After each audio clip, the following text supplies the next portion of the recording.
ஃப்ரான்ஸுக்கு போயிட்டு என்ன பண்ணுறான்னா பல்வேறு பேட்டிகள், தொலைக்காட்சி பேட்டிகள், அது இது என்னோடய சொந்த கதையை எழுதுகிற காப்பிரைட்டு தரேன், அது இதுன்னு மில்லியன் கணக்காக டாலர்ஸில் பணம் சம்பாதிச்சான்.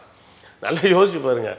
பல இடங்களில் மக்களை ஏமாற்றி திருடி, அதாவது ட்ரெயினில் மயக்க பிஸ்கட் கொடுக்குற மாதிரி ஒரு வேலையை செஞ்சு கொலை பண்ணிகிட்டு இருந்தவன், நான் அந்த கொலையெல்லாம் பண்ணவே இல்லை, எந்த கோர்ட்லையும் எனக்கு தண்டனை கொடுக்கல அப்படின்னு அவர் போய் எல்லா இடத்துலையும் பேட்டி கொடுக்கறது, இந்த பேட்டிக்கு பணம் வாங்குறது, அதுக்கப்புறம் புத்தகம் எழுதுறதுன்னு நிறைய சம்பாதிக்க ஆரம்பித்தான்.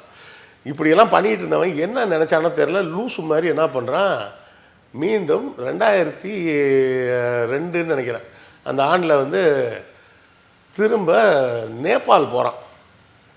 நேபாள் இவன் போக வேண்டிய அவசியமே இல்லாதனாலும் நேபாளுக்கு இவன் தேவையில்லாமல் போகிறான். போனது மட்டும் இல்லாமல் ஒரு பத்திரிகைக்காரனை பார்த்து நக்கலாக பேட்டி வேறு கொடுக்குறான்.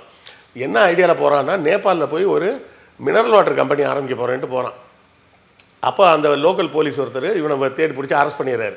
ஏன்னா நேபாளில் வச்சு இவன் ஒருத்தனை கொலை பண்ணிருக்கான்னு சொல்லி ஒரு கேஸ் இருக்குது. ஆனால் இவன் என்ன சொல்கிறான், நான் சார்ல்ஸ் சோப்ராஜியா, நீ சொல்கிற கொலையை பண்ணவன் டேனியல்னு யாரோ ஒருத்தன், நான் கிடையாது, அதுக்கும் இதுக்கும் என்ன ஏன் சம்மந்தப்படுத்துகிற அப்படின்னு சொல்லி கேட்பான்.